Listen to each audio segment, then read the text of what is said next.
अस्सलाम वालेकुम।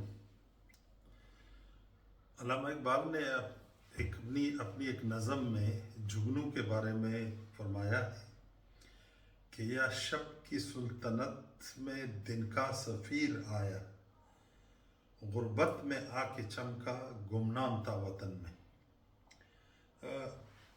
इसमें एक बड़ी गहरी सोच है और एक बहुत लगता है कि एक बहुत गहरा फ़लसफ़ा है और एक बहुत ही अच्छा मुशाहिदा है उनका।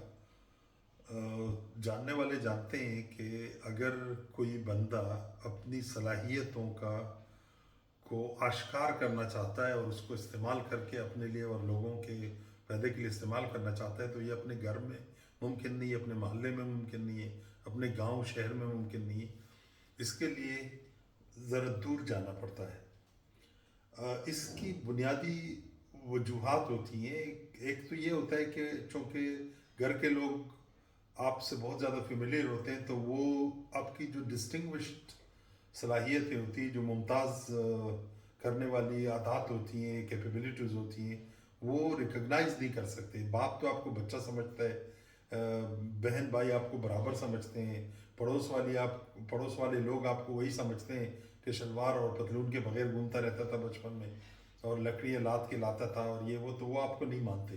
तो इसलिए आपको अगर इन अटैचमेंट से दूर बच के अपने मेरिट के ऊपर अपनी सलाहियतों को मनवाना है या अपने कैपेबिलिटीज़ को इस्तेमाल करके अपनी और इंसानियत या फिर अपने इर्द गिर्द लोगों के फ़ायदे के लिए इस्तेमाल करना है, तो आपको इस माहौल से दूर होना होगा।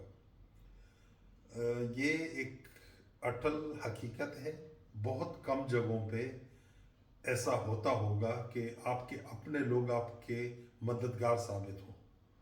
आपके अपने लोग अक्सर आपको अपने साथ अपने जैसा रखना पसंद करते हैं, और अगर आप कहीं गलती से आगे बढ़ जाएं तो हर तरीके से आपको अपनी तरह बनाने की कोशिश करती हैं।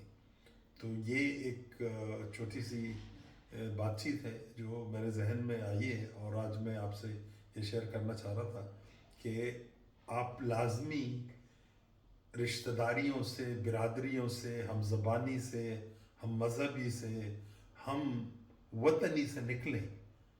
जिन जगहों पे आप काम करना चाहते हैं वहाँ पे आपका कोई जानने वाला नहीं होना चाहिए। इस तरीके से आप अपने बलबूते पे, अपनी मेहनत पे, अपनी इल्म पे, अपनी कैपेबिलिटी पे और अल्लाह के फ़ज़ल से आप अपने आप को मनवा भी लेंगे। आपकी किस्मत में जो रिज़्क़ लिखा होगा वो तो मिल के ही रहेगा, मगर ये कि आप अपनी एक इज़्ज़त भी बना लेंगे, आप अपने इंटरपर्सनल कम्युनिकेशन और की जो कैपेबिलिटीज़ है इसको भी बेहतर कर लेंगे और अल्लाह को मंजूर होगा तो कामयाब भी हो जाएंगे और मुमताज़ भी हो जाएंगे। शुक्रिया जी, बेहद नवाज़िश।